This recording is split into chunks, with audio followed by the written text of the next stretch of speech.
Kaya manalangin. Dakilang Diyos, muli kami nagpapasalamat at nagpupuli sa iyo.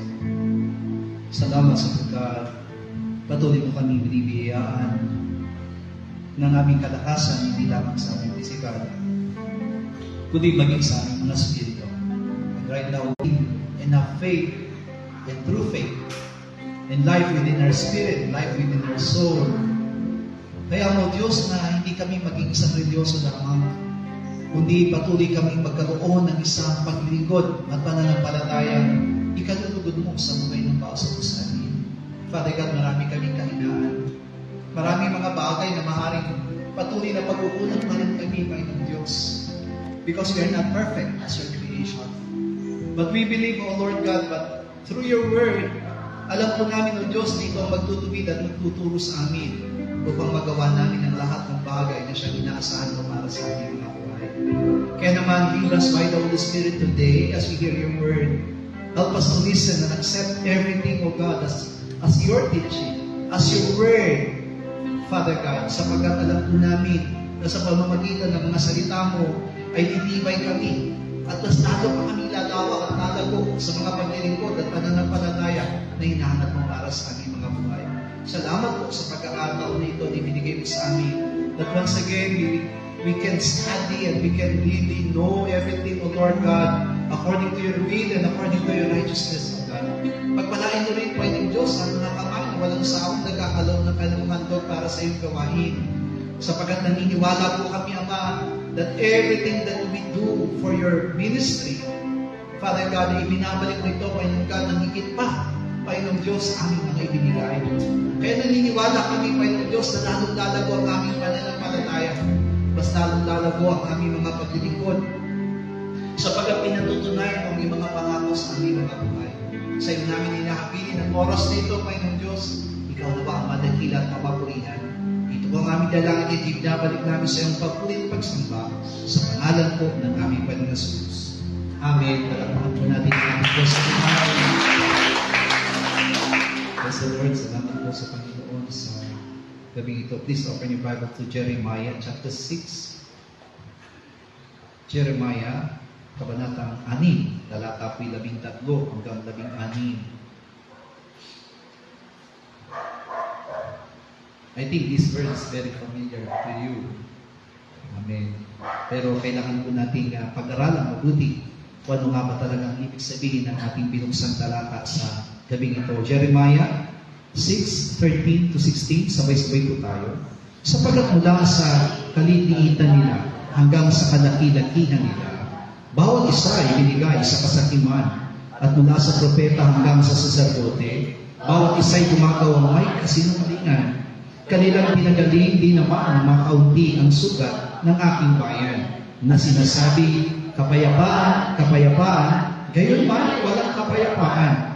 Nanghiya pagka sila nang sila'y gumawa ng kasuklam-suklam. Hindi sila nanghiya sa anuman, o sila man ay nangamula. Kaya't sila ay nangabubuwal sa gitna niyong nangabubuwal. Sa panahon ng aking dadalawin sila, ay nangabubulagta sila, sabi ng Panginoon. Ganito ang sabi ng Panginoon, magsitayo kayo sa mga daan, at magsilingin kayo, at ipagtanong ninyo ang mga dating landas, kung saan nandoon ang mabuting daan, at magsilakad kayo roon, at kayo ay makakasumpong ng kapahingahan sa inyong mga kaluluwa. Ngunit kanilang sinabi, hindi kami magsisilakad doon. Amen. As for the old paths. Kaya po sinabi ko sa inyo, very familiar ang mga talatang ito. Because ito po yung gamit ng mga dating daan. Amen. This is the verse that they are really claim a command from the Lord, which is really true. Ito naman talaga ay command ng ating Panginoon. But as a sort of background tungkol sa aklat po ng Jeremiah, Jeremiah is a prophet that is being called by the Lord to let the people of Israel be restored unto God. Siguro mapapansin po natin na ang mga Israelita ay meron silang tinatawag na ugali na madali manubalik, pero madali ring tumalikod sa harapan ng ating Panginoon. Kapag sila po'y nakakaranas ng tinatawag na pagdurusa sa kanyang mga buhay, they humble before the Lord at patuloy nilang sinasabing, makinig tayo sa sinasabi ng ating Panginoon. But later on, as the days goes by, kapag sila po ay nakakaranas na ng maraming pagpapala galing sa Panginoon, they return. Bumabalik po sila doon sa sadya na kanilang ginagawa sa harapan ng Panginoon. And the book of Jeremiah is where the people of Israel were being captured by the Babylon. No? Alam niyo po ba na nakakatawang isipin sa lahat po ng mga salita, only Jeremiah was being exception doon po sa tinatawag na naging alipin po ng Babylonia. Because Jeremiah is the prophet of God na tinawag niya upang paalalahanan. Amen. Kaya nga tinawag po si Jeremiah na weeping prophet. Siya po yung dumudulog sa harapan ng Panginoon. Siya po yung lumalapit sa harapan ng Diyos upang itulog ang bayan ng Israel at manumbalik sa harapan ng Panginoon. Kaya dito makikita natin na this is a plea from the Lord. Actually, ang Jeremiah chapter 6, yung kabuuan ng kabanata ng Jeremiah, kabanata 6, was the Lord's word to the people of Israel. Kasi yung bayan ng Israel at that time when they were being captured by the Babylon, nung sila po'y dinalang lahat sa Babylonia, wala silang gustong mangyari ngayon kundi kumilos at gumawa ang Panginoon sa kanilang buhay. Amen. Yung maranasan nilang muli yung kabutihan, yung katapatan, yung kapangyarihan ng Diyos sa kanilang mga buhay. Kaya sila po'y tumatawag at dumudulog sa harapan ng Panginoon. Kaya naman, mabuti pa rin ang Panginoon. Why? Because God is faithful. Amen. Alam natin yan, na mabuti ang Diyos, tapat ang Panginoon. Kaya kahit na anong pagkulang natin, kapag tayo tumawag sa Kanya, dinirinig ng Panginoon yung ating mga panalangin. Amen?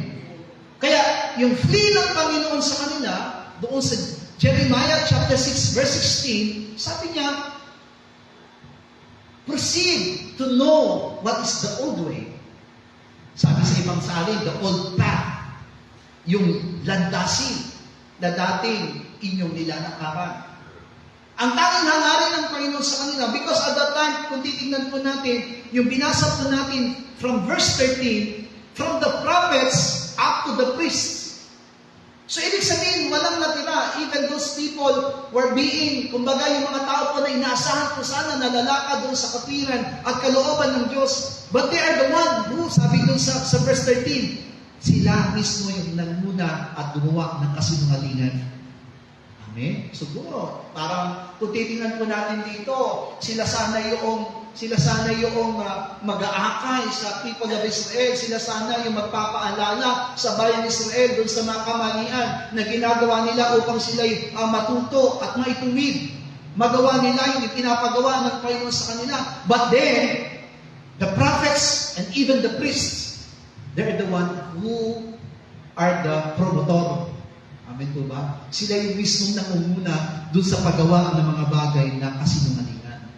Kaya kung titignan natin siguro, kapag binasa po ninyo, kapag babasahin po ninyo yung book of Jeremiah chapter 6, ang sabi doon, even the pastors, meron pa nga po dyan mga pastors, na instead that they're the one who will build up the temple of the Lord, but they're the one who smash it. Sila po mismo yung sumira. Kaya, kung titignan po natin na po yung hinanakit ng Panginoon. Kaya kahit na anong gustong gawin, kahit na anong gustong mangyari, ng mga Israelita na maisaayos yung kanilang kalalagayan bilang bayan ng Diyos. Kasi alam niyo po, ang pinaka-problema po sa Israel, lumaki yung ulo nila sapagkat alam nila na tinutulungan sila ng Diyos. Last night, kung nanood po kayo ng news, sa Gaza po ay nagkaroon ng tinatawag na relief, pagbibigay ng relief sa mga nasugatan, sa mga bata, sa mga matatanda. na nasalanta po ng gera na nangyayari ngayon sa Gaza dahil sa bayang Israel. Pero alam niyo po na habang nakapila po yung laksa ng mga tao para po tumanggap ng relief, ng pagkain, ng tubig, alam niyo po kung ginawa ng Israel? They bombed it. Yun po mismo yung binomba nila at marami po ang namatay. Sabi ko kagabi, sabi ko, Lord, yes, I know that they are people of God. No, alam ko po na sila'y bayan ng Diyos.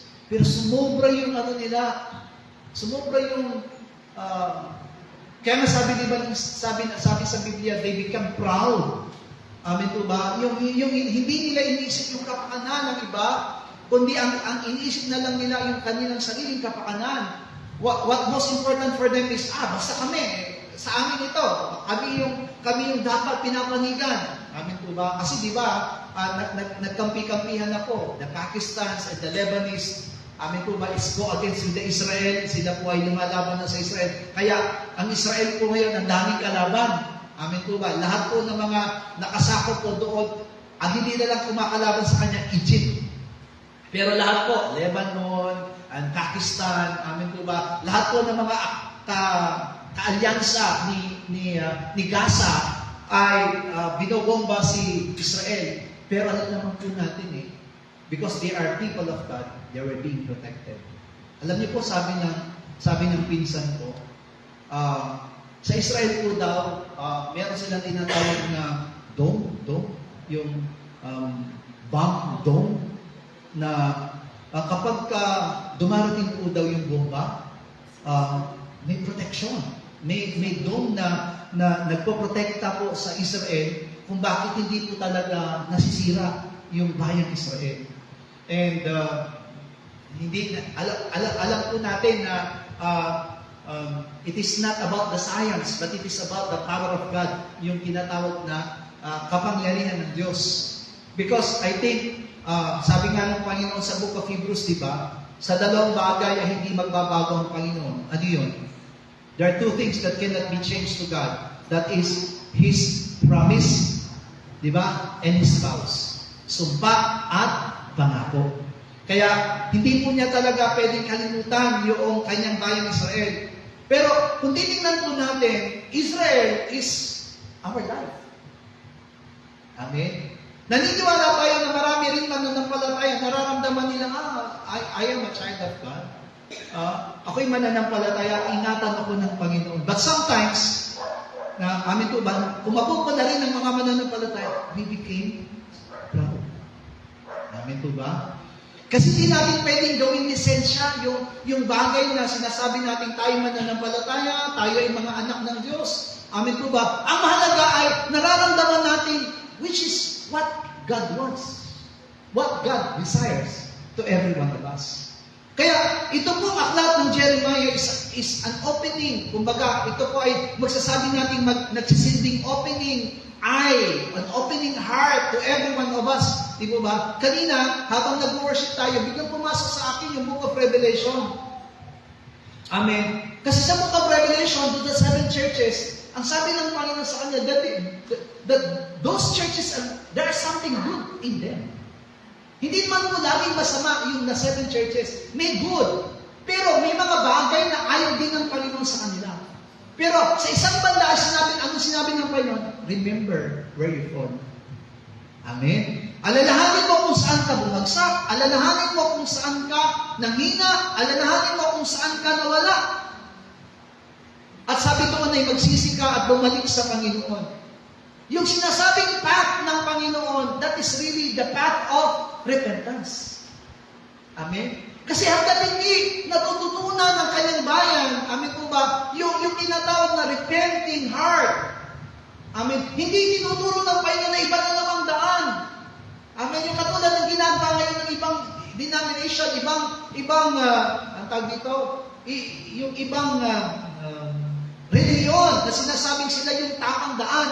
Kasi yung dating daan ang nilalakaran nila. Yung sinasabing dating daan ng Panginoon, ano ba yung pinaka malapit sa Panginoon? Ano ba yung pinaka gusto ng Panginoon? It is a humble heart. Kung matatandaan po natin, In 1 Kings chapter 3, buksan po natin, 1 Kings chapter 3, unang hari, kabanata po ay 3. Di po ba, 1 Kings chapter 3 is the most important prayer of Solomon. Because this time, God already made him as a king of Israel. Bilang kapalit, amin po ba, ni Haring David. Pero at that time, sinasabi sa kanya ng Panginoon, the Lord asked him, amin po ba? Ang sabi doon, the Lord asked him, sa pamamagitan ng panaginip, sinabi ng Panginoon sa kanya, hingin mo kung ano ang ibibigay ko sa iyo. That is in verse 5. 1 Kings chapter 3, verse 5. Ang sabi ng Diyos sa kanya, hingin mo kung anong gusto mong ibig kong ibigay sa iyo. As sa Solomon, bilang hari, ano po hiningi niya? Amen po. Sabi niya, isang kagandahang loob sa akin ang ipalit na bilang hari na kahalili ng aking ama. Ang sabi niya doon ay, bigyan mo ako, sabi niya, bigyan mo ang iyong lingkod ng katalinuhang humatod. Isang pusong marunong humatol. Matuwid na humatol. Alam niya, humanga ang Diyos sa kanya. Amen? Alam niyo kung bakit humanga ang Diyos sa kanya? Because at that time, Solomon was having a pure heart. Amen? Hindi niya, di ba? Hindi mo hinangad, sabi niya doon, kung babasahin po natin yan, hindi mo hinangad yung pagkasira ng iyong mga kaaway, hindi mo hiningi din yung kayamanan. Amen? Kundi naging maayos yung hiningi ni Solomon sa harapan ng Diyos, kundi isang matalinong pamumuno, isang pusong matalinong marunong humatol para sa bayan. Amen po ba? Kaya sa tuwa ng Panginoon sa kanya, sabi ng Diyos sa kanya, dahil hindi mo ito hiningi, sabi niya dito, hindi mo ito hiningi sa verse 12, narito, aking ginawa ayon sa iyong salita, aking binigyan ka ng isang pantas at matalinong puso na ano pat walang naging gaya mo na una sa iyo o may babangon mang sino mang pagkamatay mo. At aking namang ibinigay sa iyo ang hindi mo hinihingi, ang kayamanan, gayon din ang karangalan, ano pat walang magiging gaya mo sa mga hari sa lahat ng iyong mga kaarawan. Nakakatuwa, di ba? Hindi hiningi ni Solomon, but God gave. Amen? At naniniwala tayo, di ba? Yan po yung katapat ng Matthew chapter 6, verse 33. When you seek ye first His kingdom and His righteousness, all things shall be added unto you. Amen. Kaya, kahit na hindi po hiningi ni Solomon at that time, amen po ba, yung bagay na maaaring kinakailangan niya sa kanyang buhay, pero ibinigay sa kanya ng Diyos. Why? Because God has seen a great heart, a humble heart, a good heart, a pure heart, kay Solomon. Pero may kondisyon ng Diyos. Anong kondisyon ng Panginoon? Verse 14, sabay-sabay po tayo. At kung ikaw ay lalakad sa aking mga daan, upang ingatan ang aking mga palatuntunan, at aking mga utos, gaya ng inilakad ng iyong amang si David, ay aking nang palalaunin ang iyong mga kaarawan. Ang sabi ng Panginoon sa kanya, if you will walk according to the path I will give you, as your father David. Amen. Sabi niya doon, yung sinasabi ng Panginoon ng Diyos sa kanya dyan na palalaunin ko ang iyong mga kaarawan, it means your victory, your success, everything in your life ay palalaunin ng Panginoon o patatagalin ng Panginoon para sa Kanya. Amen po ba? Anong condition? If Solomon will walk according to the path of the Lord. Hallelujah.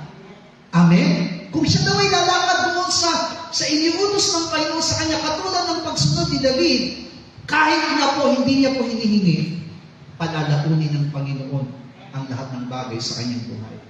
But what happened? Ano nangyari kay Solomon? Did Solomon obey this simple word of God? No? Bakit? Nag-asawa siya, amin po ba, ng mga taga-ibang bayan. At kung ano po yung sinasamba ng kanyang mga napangasawa, sinamba niya rin. Amin po ba? That is the great sin which Solomon have done. Amin po ba? Kasi makisig siyang lalaki. Amin po ba? At nalalaman niya na siya yung itinalaga. Dahil alam naman natin, hindi po ba, na pinag-aagawan na that time yung trono ni David. Amin po? Na marami po ang gustong kumuha po ng trono na yon. But because of his mother, Bathsheba, narinig niya yung pangako ni David nang ito'y malakas pa, na si Solomon ang magiging kanyang, amin po ba, susunod na magiging hari. Amen. Kaya ipinaalala ito ni Bathsheba kay David na di ba ang iyong anak na si Solomon ang susunod na hari. Kaya inilagay siya na hari. But because that is the prophecy. Hindi lang dahil ito dahil gusto ni David, kundi ito yung layunin at kalooban ng Diyos. Amen? Because everything, tandaan natin, lahat ay nagiging posible dahil sa Diyos. Kung ano man ang meron tayo ngayon, nangyayari yan dahil yan ay kalooban ng Diyos. Kung siguro magtataka kayo, bakit ganun? Hindi naman siya tapat, pero ganun ang nangyayari sa kanyang buhay. God made it. Isang bagay lang naman ang ginagawa ng Panginoon eh. Whether na ikaw ay pinagpapala o pinupuno ng pagsubok, isa lang ang sinasabi ng Panginoon sa iyo. Ano yun? Ano ang tinuturo ng Panginoon? Kapag ang tao sumasagana o kapag ang tao nahihirapan, ano yung tinuturo ng Panginoon? God wants your heart to be humble. Amen? Isa lang yung gusto ng Panginoon. Kung halimbawa sasabihin mo na wala ka namang ginagawa o maaaring sasabihin natin nagkukulang ka pero pinasasagana ka ng Panginoon. Kaya nga iba nasasabi ko nila na ba't gano'n? Hindi naman siya, buti pa yan, hindi naglilingkod pero sumasagana. Remember, there's a will of the Lord. Pinasagana ka ng Panginoon to make your heart humble. Deuteronomy chapter 8, sabi niya noon, ginutom ko kayo, amen, ginutom ko kayo sa ilang para ano? To make your humble heart. Amen? To make your heart humble before me. Para maalala ninyo ako, sabi niya doon. At sinasabi ng Panginoon, hindi lamang sa tinapay na bubuhay ang tao, kundi sa bawat salita na namumutawid sa bibig ng Diyos. Kaya doon malamang makikita natin na meron ng tinuturo yung Panginoon. Kaya makikita natin kagad ngayon, ano ba yung old path? Ano ba yung hinahangad ng Panginoon? Hallelujah. Ano yung inaasahan ng Panginoon?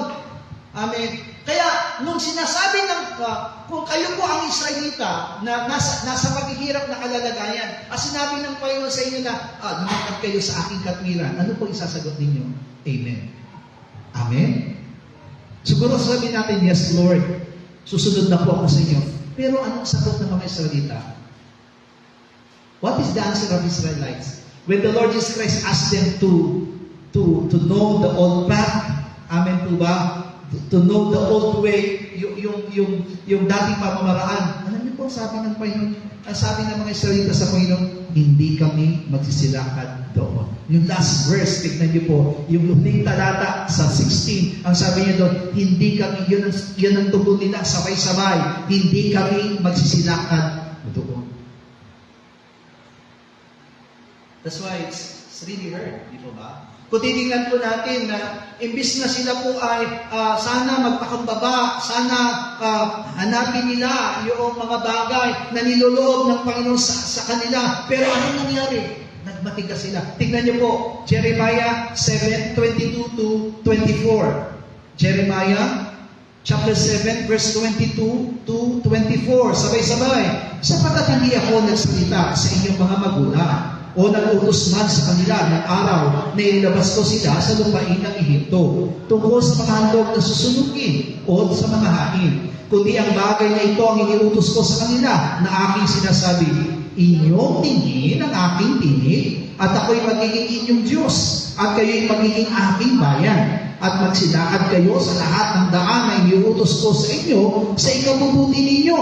Ngunit hindi nila dininig o ikinilig man ang kanilang pakinig, kundi nagsilakad sa kanilang sariling mga payo at sa pagmamatigas ng kailangang masamang puso at nagsiyaong paurong at hindi pasunod. Hallelujah! Kung titignan mo natin, sabi pala, parang sinasabi ng Panginoon through Jeremiah, I didn't force, amin po ba? I didn't force your parents to obey me. Amen. Ang sinabi lang sa kanila ng Panginoon, Panginoon, just to walk according to the path that I gave you. Ano yung gusto ng Panginoon sa kanya? Maging masunurin and possess a humble heart. Magpakumbaba sila sa harapan ng Panginoon sa pamamagitan ng pagsunod nila iyon. Pero anong sabi daw? Anong sabi ni Jeremiah? Anong ginawa ng kanyang mga magulang? Imbis na lumakad ng pasulong, lumakad sila na paulong. What happened to the people of Israel nung sila po ay nasa wilderness? Di po ba? Instead of 11 days na kanilang paglalakbay, it became 40 years. Sipin niyo mabuti. How the 11 days compared to 40 years? Alam niyo po ba na habang tumitigas ang ulo ng mga salita, lalong lumalayo yung paglalakbay nila? Amen. Instead of going forward, lang papunta sila doon sa Kanaan, paulit-ulit na nilalakaran po nila. Kahit nabasahin po natin, amen po ba, how many they passed on the desert of sin? Amen po ba, ilang beses po nilang nilakaran yon at tinawiran po yon, yung mga disyerto na yon, paulit-ulit, hanggat hindi sila nagpapakumbaba sa harapan ng Panginoon. Tandaan po natin, yung daan na sinasabi ng Panginoon dito sa pinapag-aralan natin sa Jeremiah chapter 6 is not the way, yung tinatawag na pamamaraan na gusto ng tao. Ang gusto ng Diyos ay yung pamamaraan na nais niya. Kaya nga, nung una tuwang-tuwa ang Panginoon kay Solomon. Why? Because nandoon yung kanyang pagpapakumbaba. Amin po ba? Ibig sabihin nung sinabi niya, magbigyan mo ako ng matalinong pamumuno, hindi siya nananangan sa kanyang sariling karunungan. Amin po ba? Ang hinahangad niya yung karunungang ipagkakaloob sa kanya ng Panginoon. Pero dumating sa pagkakataon, noong si Solomon po ay tumatagal. Ganyan naman tayo mga tao, di ba? Amen. Sa una, amen, yung tinatawag na ng mga Pilipinong ningas kubon. Amen. Sa una, ang gaganda-ganda ng ginagawa natin. Amen. But little by little, amen po ba, unti-unti, amen, lumalayo tayo. Unti-unti, umaalis tayo doon sa hinahangad ng Panginoon sa buhay ng basa sa atin. Amen po ba? Ayaw na natin. Hallelujah. Ang gusto na natin yung sarili natin, pamaraan, yung gusto nating daan. Amen. Lalo na kapag nakikita natin yung daan ay binibigay sa atin ng Panginoon, nahirap. Naku, ayaw natin yan. Amen. Gusto natin yung mga shortcut. Amen. Gusto natin yung madalian. Gusto natin kapag inutos sa atin, mas madali nating magagawa. Amen. Di ba, sometimes, pag naglilinis tayo sa church, amen, nakakatuwa na minsan may gusto maglinis, pero alam niyo po ba na minsan ang paglilinis hindi rin maganda? Parang, sana hindi na lang siya naglinis. Sana ako na lang gumawa. Kasi ulitin mo rin yung nilinis niya. Amen? Kapag yung nilinis mo, inulit ko, ibig sabihin yung nilinis mo, hindi pasado sa akin. Because, ang style ko kasi pag naglilinis ako, titignan ko. Kapag pasado na sa sarili ko, pasado yan sa iba. Pero kapag nakita ko, medyo parang hindi pa maganda, ulitin ko ulit.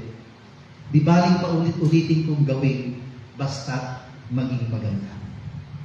Kayo ba ganyan kayo? O, tama na yan?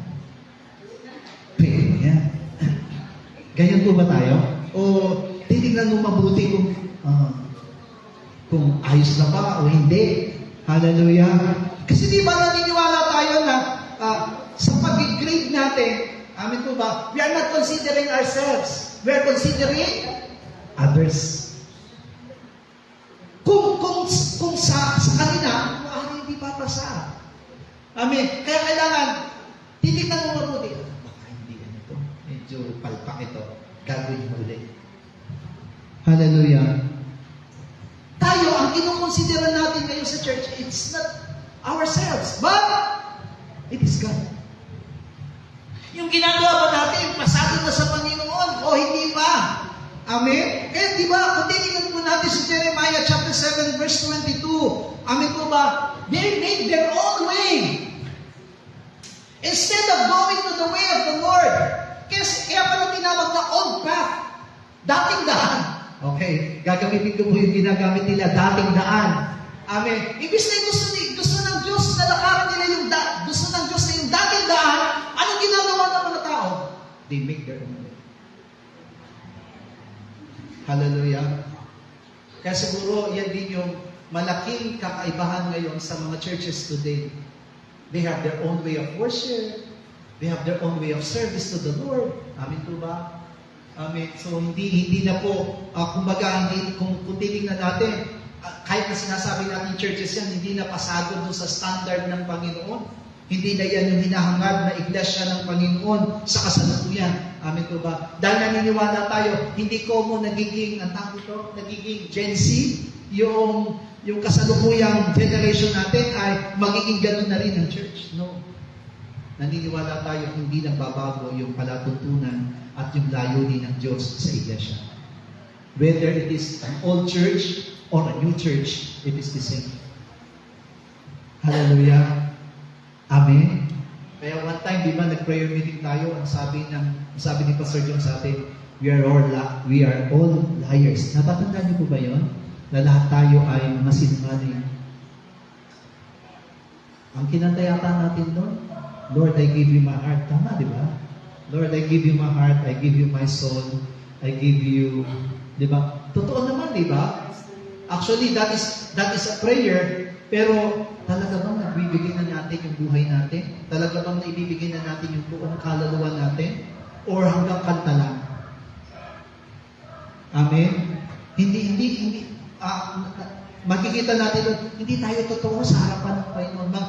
Kumakanta tayo, pero in our minds, sa isipan natin, we are making our own. Amen? Pero ngayon, sa gabing ito, hinangad ng Panginoon sa atin na sana hindi tayo magsiyang katulad ng mga Israel na paurong, kundi pasunod, sabi dito. Amen po? Kaya yung mga salita pala, kaya siguro, kaya yun yung sinasabi niya na 40 years. Amen po ba? Habang sila'y nagiging matigas sa ulo, lalong tumatagal yung kanila. Kaya diba, there are 2 times na sila'y nabaptismuhan, which is in the Red Sea and in the River Jordan. Naintindihan niyo na po ba yung ibig sabihin nun? Yung Red Sea at saka River Jordan? 2 beses po silang tumawid bago sila makarating ng Kanaan. Amen po ba? Yung tinatawag na Red Sea, okay po yun. Kasi yung bautismo na yun ay tinatawag na kasalanan po na iniwan po nila. Amen. Kasalanan doon sa na ginawa nila doon sa Egypt nung sila'y namumuhay pa. Hallelujah. Kailangan makalimutan nila. Pero naniniwala tayo na pagtawid nila ng Red Sea, doon po yung nag-umpisa yung nagrebelde sila sa harapan ng Panginoon. Bumalik na lang tayo. Humanap tayo ng leader na nagbabalik sa atin sa Egypt. Amen po ba? Kaya sabi ng Panginoon, cross the River Jordan. And that is killing your own self. Totally. Amin po ba? Kasi hindi ka pwedeng tumawid ng Jordan na may taglay-taglay ka na katulad ng kaisipan na ikaw ay nasa Egypt. Kayo po ba? Nasa na po ba kayo nakatuwid? Nasa Red Sea, natawid na natin. Kung nabautismo na po tayo, ang tanong, nakatawid na po ba kayo sa River Jordan? Amen. Kung di pa po kayo, kung patawid pa lang po kayo bago kayo tumawid sa River Jordan, maraming mga bagay na humahadlang sa atin. Hallelujah. Kaya imbis na pasulong tayo sa paglilingkod at pananampalataya natin, sometimes we became slower and slower. Hallelujah. Kaya nga dati magagawa ka na, bigla ka ngayon bumak out. Hallelujah. So what's that? Paurong, pasulong. That is paurong. Amen? Di ba? Kaya kung titignan ni sarili mo nga, bakit ganun? Manggagawa na ako dati, pero may bakit hindi na ako manggagawa? Amen? You need to ask the Lord. Hindi ito yung kalooban ng Panginoon. Hallelujah. Make up your mind. Amen po ba? Kaya sabi ni Jeremiah, amen, finding the old path. Hanapin mo ulit yung dating daan. Amen? Hallelujah. Yung dating daan na ibinigay sa iyo ng Panginoon, hanapin mo ulit yun. Di ba sabi ng Panginoon, Luke chapter 13, verse 24, sabi dito, magpilit kayong magsipasok sa pintuang makipot, sapagkat sinasabi ko sa inyo na marami ang nagsisikap na pumasok at hindi nangyayari. Naniniwala tayo habang papalapit tayo sa kalooban ng Diyos, pakipot ng pakipot. Amen?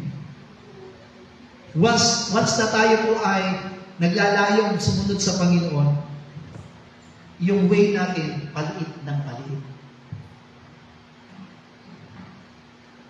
Ibig sabihin, mas masikip, mas mahigpit. Amen? Kaya kung nararamdaman mo sa iyong sarili, paluwang ng paluwang, wala ka sa daan ng Panginoon. Dahil naniniwala tayo na habang papalapit ka ng papalapit sa kalooban ng Diyos, lalong pasikip ng pasikip. Kaya kung maluwag na yun ang dinadaanan mo, ano yung ibig sabihin ng maluwag? Yung parang, feeling mo walang sagabal, walang persecution, walang bagay na nangyayari sa iyong buhay. Amen po ba? That means you are out of the way. Amen? Mali yung dinadaanan mo. Amen. Kaya, hanapin mo ulit yung dating daan. Hallelujah. Amen. Hindi yung daan ni Soriano, yung daan ng Panginoon. Hallelujah. Kaya nga sa inyo, this verse is very familiar sa buhay ng Pastor. So even the Lord Jesus Christ is the same plea. Yung plea ng Panginoon sa Jeremiah, sa Old Testament, it was also the same plea of Jesus Christ in the New Testament. Kaya sabi niya, strive. Alam niyo po ba yung strive? Magpilit. Alam niyo po ba yung magpilit? Ibig sabihin, hindi madali. Amen? Kasi kung sinabi ng Panginoon na, para niyo yan. Hindi eh. Ang sabi ng Panginoon, magpilit kayo magsipasok. It means not all can enter. Hallelujah. Amen? Nung kami po ay nasa Cebu, saktong-sakto po concert ng Planet Shakers. Amen? Doon sa Cebu. Grabe eh. All the tickets are being sold. Ang dami talaga daw na nagpunta doon sa concert na yun. So, alam niyo po na, sabi ko nga sa inyo, di ba, nabanggit ko nga sa inyo na kahit na yung ticket na nakatayo lang, 600 pesos. Sold out.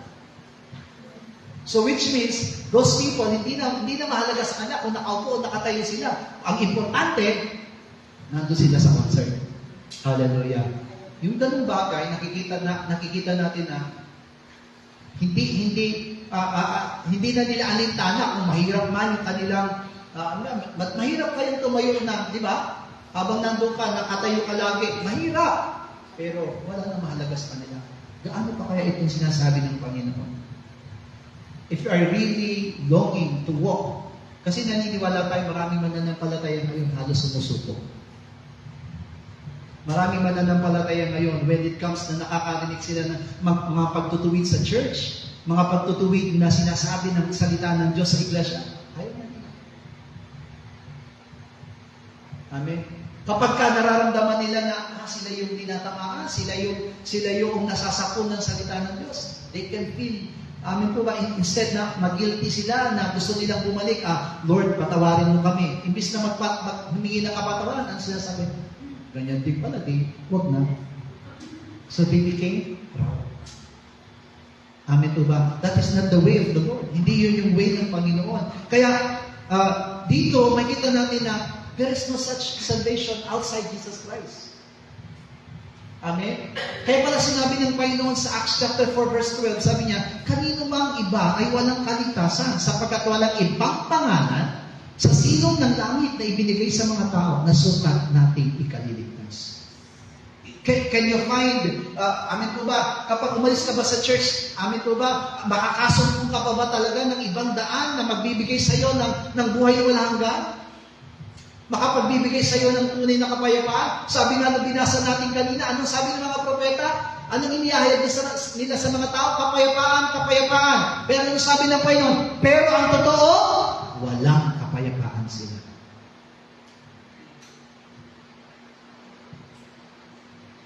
Amen. Totoo, di ba? Doon sa ibang simbahan, peace be with you. Peace be with you. Sa tingin mo, lahat ba ng sinabihan ng peace be with you, may peace? May peace. Tandaan natin, only those people who are in Christ have peace. Kahit na wala tayong pera, kapag na kay Kristo tayo ang may tunay na kapayapaan. Not all have peace. Kanina, first Friday, di ba? Araw ng Nazareno. Hallelujah.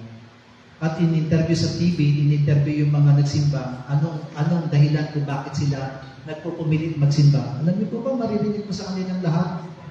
Para magaling ang karamdaman, para humaba ang buhay, para magkaroon ng trabaho ang kanyang mga anak, para umayos ang kanyang tahanan. There's no such thing, maririnig ko sa kanya, para lumago ang pananampalataya. Bakit? Kasi sila nagsisimba para sa physical.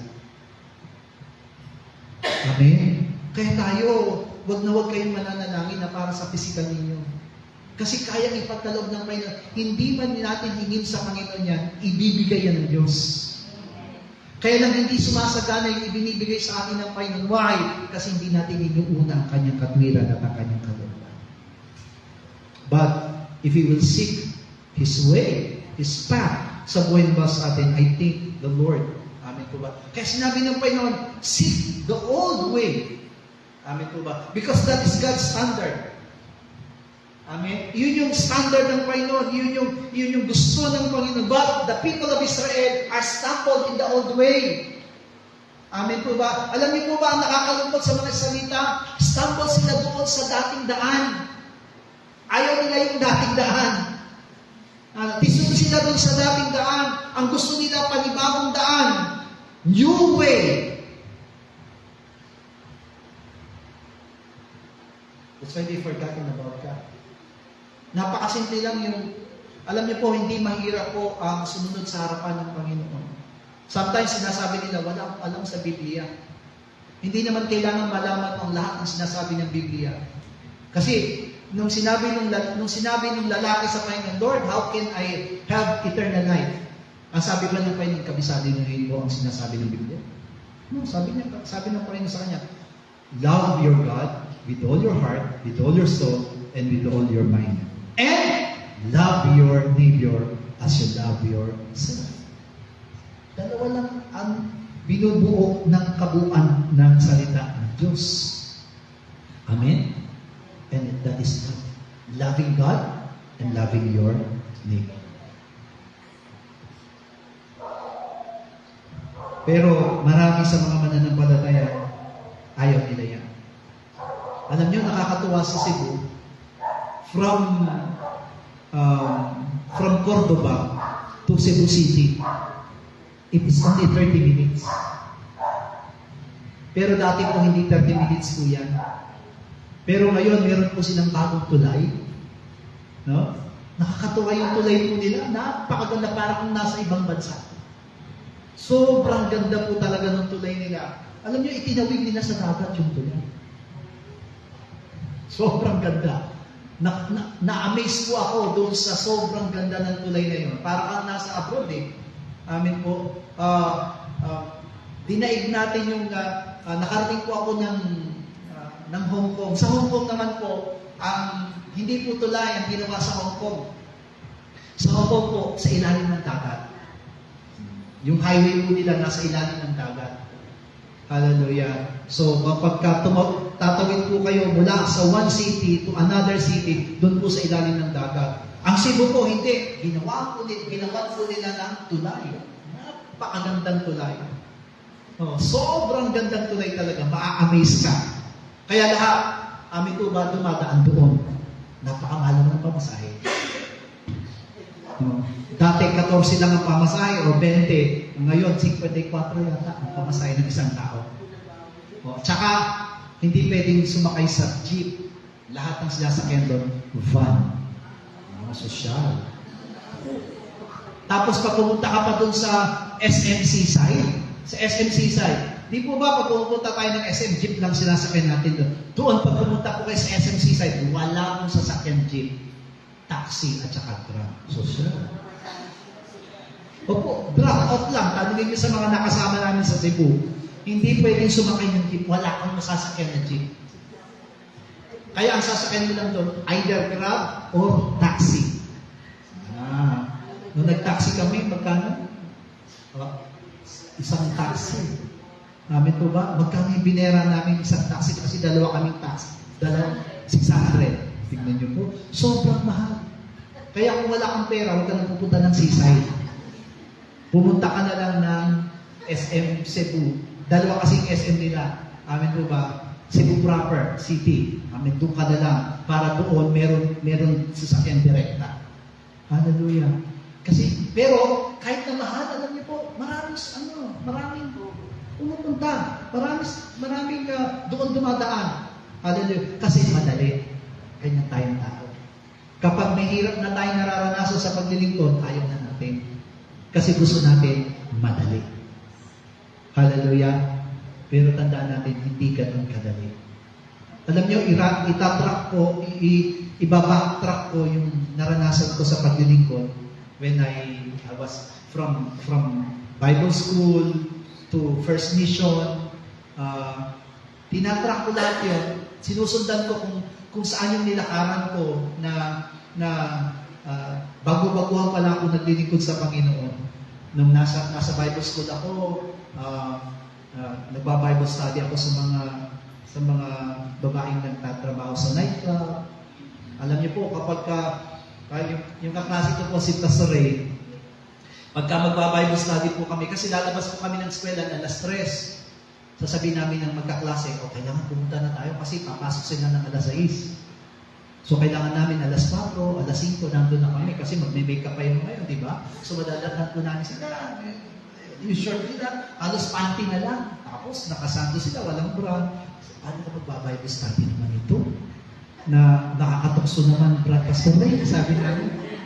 Pero, wala kami magagawa kasi doon kami ninawag ng friend habang nagbabible study. Nagbabible study pa po kami yan. Nasa release po kami ng friend. Dito yung nangangaral, doon yung pinapangaralan. Tapos kapag may hindi na po release ng trend, pero ang dumadaan, mga sidecar, mga kaya kapag ka nagbabasa, amen po, di ba? Kapag may dumaan. Kasi nandun sa kabila yung binabible study mo, nandito ka sa kabila. So, tinitingnan ko yung hanggang sa napunta ako sa Aurora, amin po ba, mas bago ako nakarating sa Las Piñas, sobrang hirap ng pinagdaanan. Hindi ganun kadali. Sasabihin ko po sa inyo, kung sumuko po ako noon, wala po ako ngayon dito. Kasi hindi po kasi bukang bibig na ako gusto kong maging pastor. Kasi ako sasabihin ko po sa inyo, ayokong maging pastor. So, kasi nakita ko talaga yung buhay ng isang pastor. Sobrang hirap. Kung kung ngayon pa lang hindi mo bubuin sa isipan mo na kahit anong mangyari, itutuloy ko ang pagpapastor, hindi ka magiging pastor. Kasi sobrang hirap. Kaya hindi ko masisisi ngayon, maraming kabataan, wala kang naririnig na gusto nilang maging pastor. Kasi kami nung panahon namin, kapag nangaral ang pastor namin, sino gusto maging pastor? Ang dami nagtataas ng kamay. Kahit na alam namin na medyo mahirap, o siguro dahil probinsya, amen, kahit amen, umiiyak pa yung mga yan pag nagtataas ng kamay. Tinatawagan ng lahat na gusto maglingkod sa Panginoon, lumapit kayo sa pulpito, kami po noon, isa-isa kami, nakataas ng kamay namin, umiiyak pa kami. Hallelujah ngayon. Hallelujah. Sabi mo, sino mo yung gusto maglingkod at maging pastor? Itaas mo yung kamay at lumapit ko sa pulpito. Nagtuturoan na po, wala na po talaga. Why? Because they know it is really very hard. Pero hindi lahat hirap. Kapag sumunod ka sa Panginoon, meron din ginawa. Hallelujah. Amen. Kaya sabi ng Panginoon, Matthew 11, yung Matthew 11 verse 29, napasanin ninyo ang aking pamatok at mag-aral kayo sa akin sapagkat ako'y maamo at magpakumbabang puso at masusumpungan ninyo ang kapahingahan sa inyong mga kaluluwa. Saan daw natin masusumpungan ang kapahingahan ng kaluluwa? When we come to the Lord. Paano ba tayo makakalapit sa Panginoon? When we humble our heart. Yung sinasabi niyang, pasanin ninyo yung aking pamato. That is, why? Because Jesus Christ is humble. Amen? Merong hardship. Amen? Kahit ang anak ng, kaya diba sabi sa isang talata sa Biblia, kahit ang anak ng Diyos, natuto niyang sumunod sa pamamagitan ng pagpapakumbaba. He humbled himself before the Lord. Amen? Kaya, isipin natin mabuti yung sinasabi ng Panginoon sa atin. Sabi sa John 16, verse 12 to 13. John 16, 12 to 13, sabay-sabay. Mayroon pa akong maraming bagay sa inyo na sasabihin. Ngunit ngayon ay hindi ninyo mga titihis. Gayon may, kung siya, ang Espiritu ng katotohanan ay dumating, ay papatunayan niya kayo sa buong katotohanan. Sapagkat hindi siya magsasalita na mula sa kanyang sarili, kundi ang anumang bagay na kanyang marinig. Ito ang kanyang sasalitain at kanyang ipahayag sa inyo ang mga bagay na magsisidating. Everything. Amin po ba? Mara hindi natin kaya unawain. But when we be led by the Holy Spirit, amin po ba? Kasi hindi natin kayang daanan, lakaran, yung pamamaraan, yung daan ng Panginoon.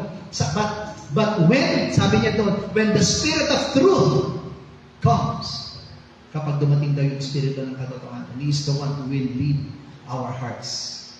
At sa totoo lang, hindi naman natin kayang magpakumbaba kasi na tayo mataas. Amen? But when the Holy Spirit is in us, He is the one who will make us humble. Why? Because the Holy Spirit Himself, the Holy Spirit who is God, is humble. Bakit? Sabi niya, He will not speak according to His own, but He will speak what He hears from the Father. Ang sasabihin niya lang daw yung mga bagay na narinig niya. Kaya ang mga apostol, amin po ba, yung mga apostol po, nananatili sila doon sa turo.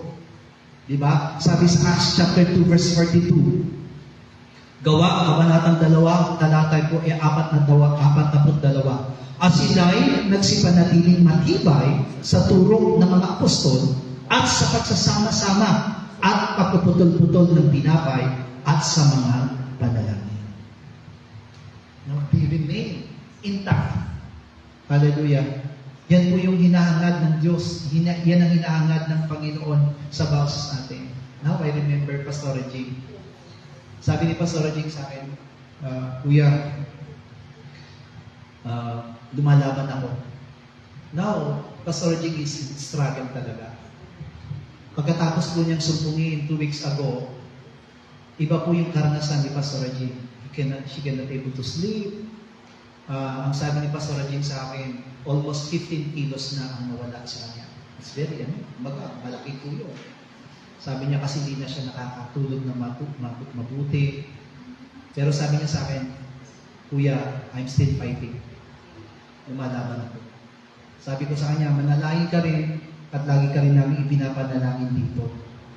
Sabi ko nga, Lord, ang hirap mo kasi lingkod ka ng Panginoon pero may karamdaman ka. Sabi ko, kaya mo yan. Hallelujah.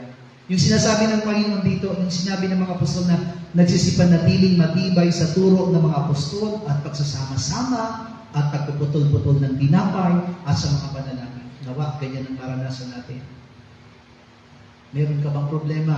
Huwag kang bibigay. May mga pagsubok ka bang nararanasan? Huwag mong bibitawan ng pananampalataya mo. Remain in the way of the Lord. Hallelujah. Just make yourself humble.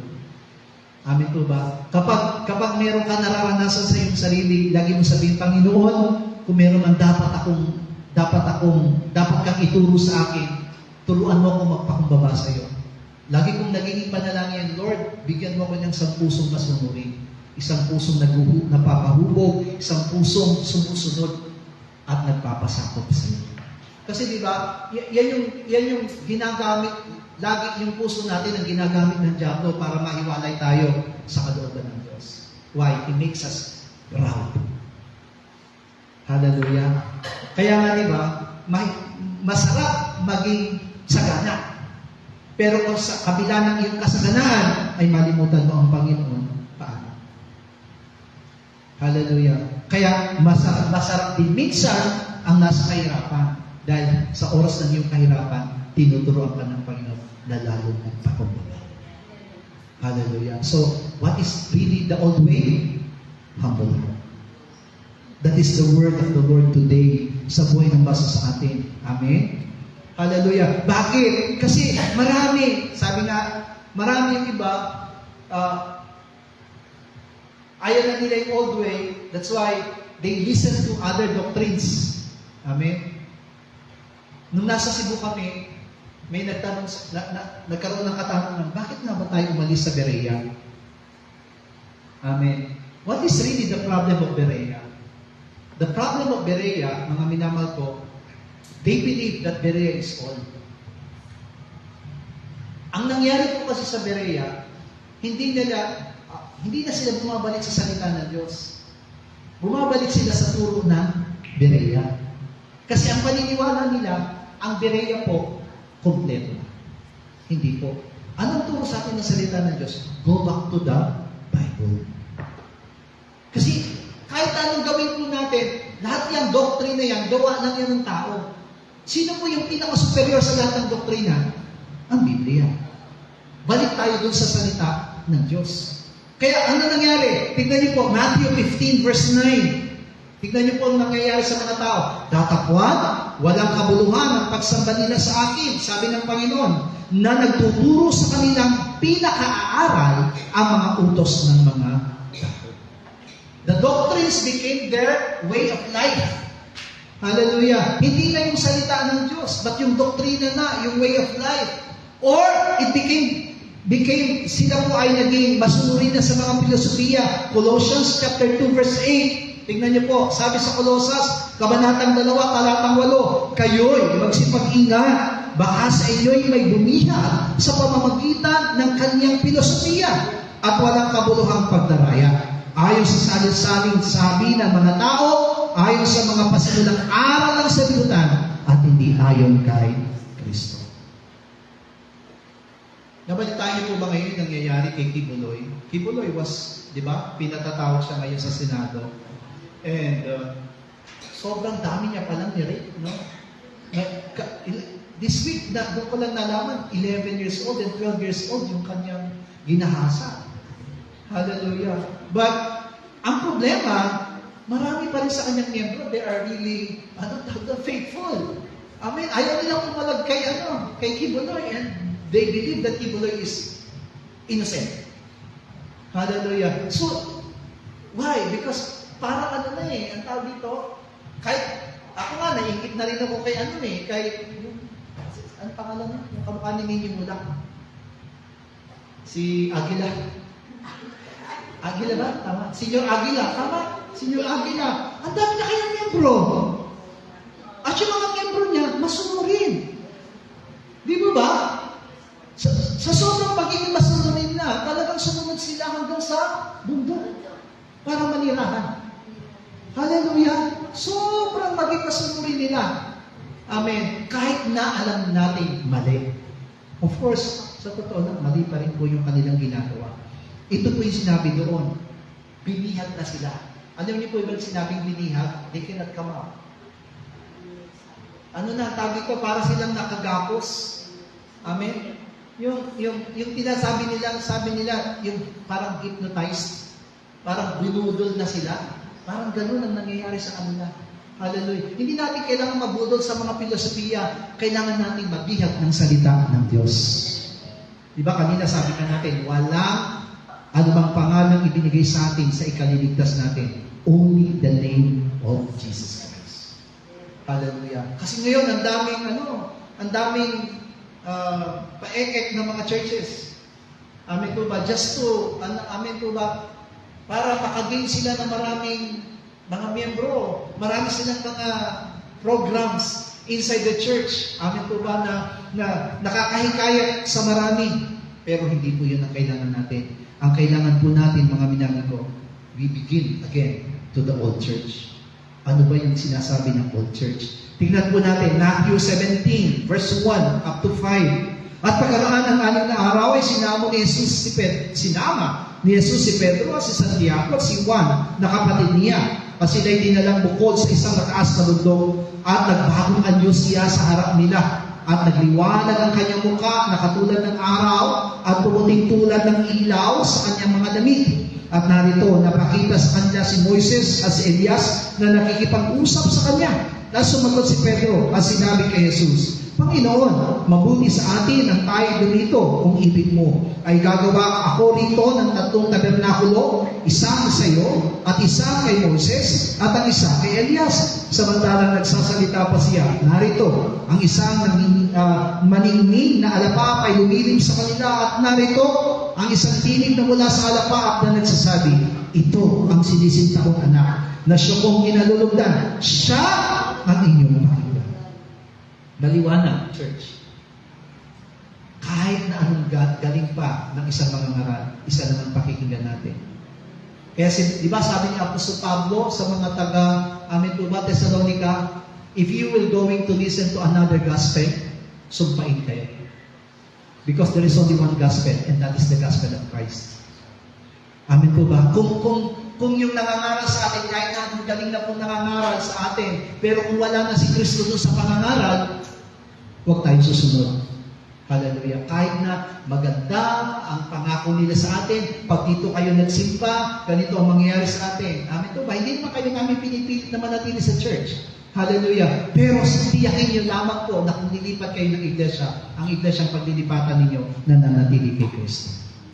Pero kung nandun lang kayo dahil sa libreng bigas, amin po ba, libreng grocery, hindi po Panginoon ang sinusundan ninyo, grocery. Hallelujah. Iglesia ng grocery. Hallelujah. Pumasok na lang po kayo ng Alphamart, pagdating ninyo. Mas maraming grocery. Hallelujah. Pero hindi po yun eh. Amin po ba? Kahit na walang sabihin natin, walang ibinibigay sa atin ng iglesia, higit pa yung ibinibigay ng church natin sa atin. Hallelujah. And that is peace in our hearts. Sabi doon sa 1 Samuel 8:4 and 5. 1 Samuel 8:4 and 5, sabay-sabay po tayo na magkakayoy, nagbibisa ng mga matanda ng Israel. At naparoon kay Samuel sa Ramata.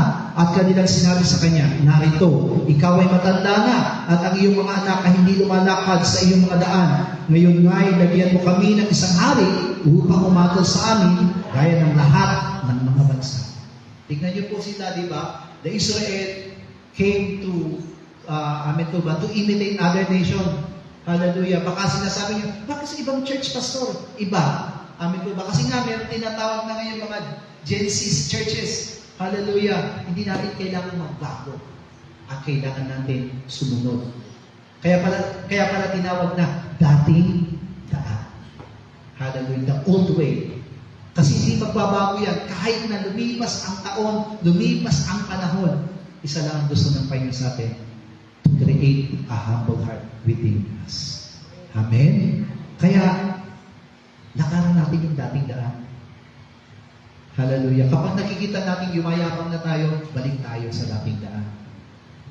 Amen. Lord, make my heart humble before you. At kapag bumaba yung puso natin, doon tayo makasusunod sa harapan ng Panginoon. Hallelujah. Can you sing that song? Lord, create. Amen po ba? A pure heart, that's what I long for.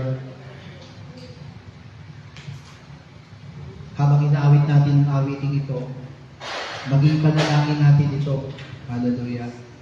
Sabi nga ay, kung yumabang tayo dun sa nakalipas na linggo, ngayon po magpakumbaba tayo sa harapan ng Panginoon. Hallelujah. A pure heart, that's what I long for. Praise the Lord. Bago tayo manalangin, ang pangwakas na manalangin, let us ask the Lord to lead us in the old way, the way of humbleness, the way which God will be lifted up, the way which God will be glorified to our lives. Hallelujah. Praise God.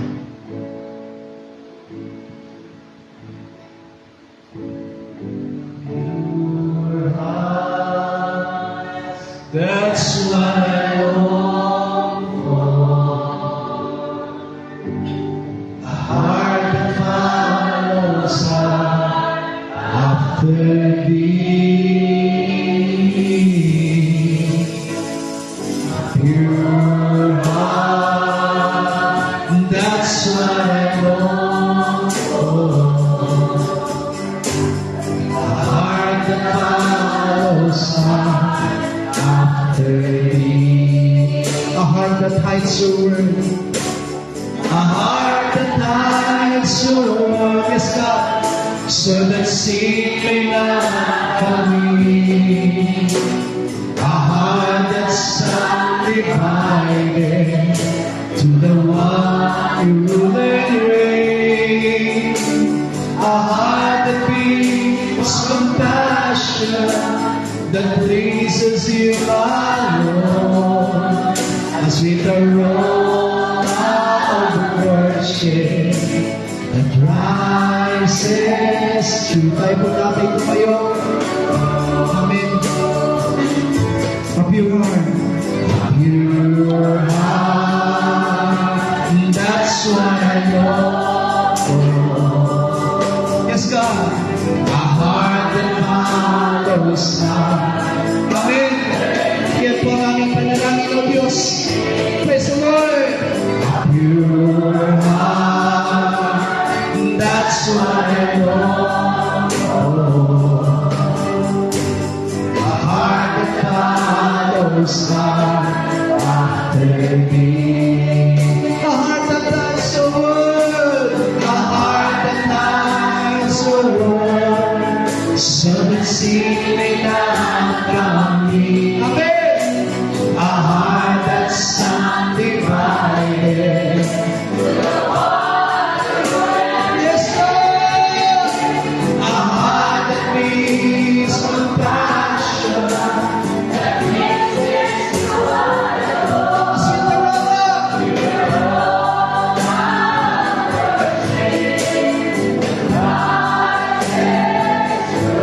Sa Tagalog mo, isang pusong tapat. Isang pusong tapat na sa'yo.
Ama namin Diyos, salamat sapagkat tinuruan mo kami sa gabing ito. Hindi namin kailangan maging eksperto sa iyong mga salita. Ang kailangan namin ay sumunod sa iyong mga salita. Lord, make us humble before you. Kung nakikita mo man ang pagmamalaki at pagmamataas sa amin, ibalik mo kami, Panginoon Diyos, sa dalyang puso na hinahanap mo para sa aming mga buhay. Tanggalin mo mga kayabangan, pagmamalaki sa aming mga buhay. Tanggalin mo, O Diyos, ang mga pagmamataas kung nakikita mo sa amin na meron dito. At ayaw mo likain mo sa amin ng isang pusong masunurin, isang pusong sumusunod, isang pusong nagpapahubog, isang pusong na kahit na may kahirapan, Panginoon, ay susunod at gagawin ang lahat ng kalooban mo para sa amin. Lord, we want that way, Father God, that will lead us into peace.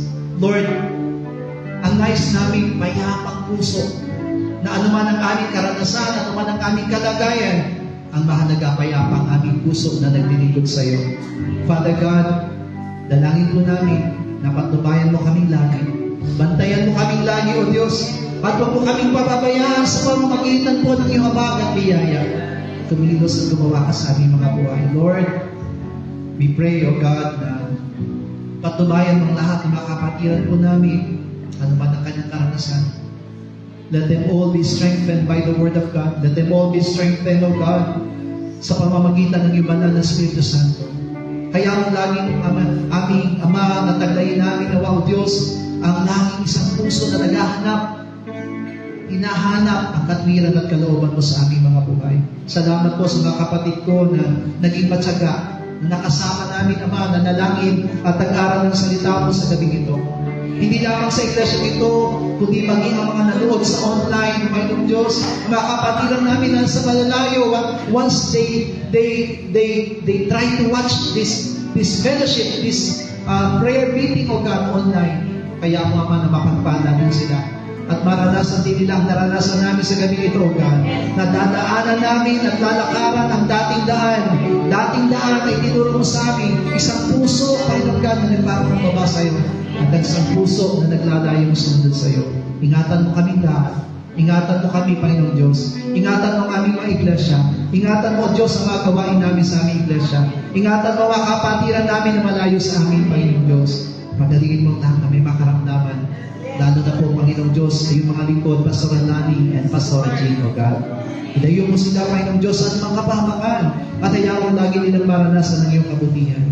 Binabalik namin sa iyong papurit pagsamba. Sa pangalan po ng aming Panginoon Jesus. Amen. All together, Lord's Prayer. Ama namin nasa langit, samay nawa ang pangalan mo. Ikaw nawa ang maghari sa amin. Sundin nawa ang iyong kalooban dito sa lupa tulad ng sa langit. Bigyan mo po kami ng pagkain kailangan namin sa araw na ito. At patawarin mo po kami sa aming mga kasalanan tulad ng aming pagpapatawad sa mga nagkakasala sa amin.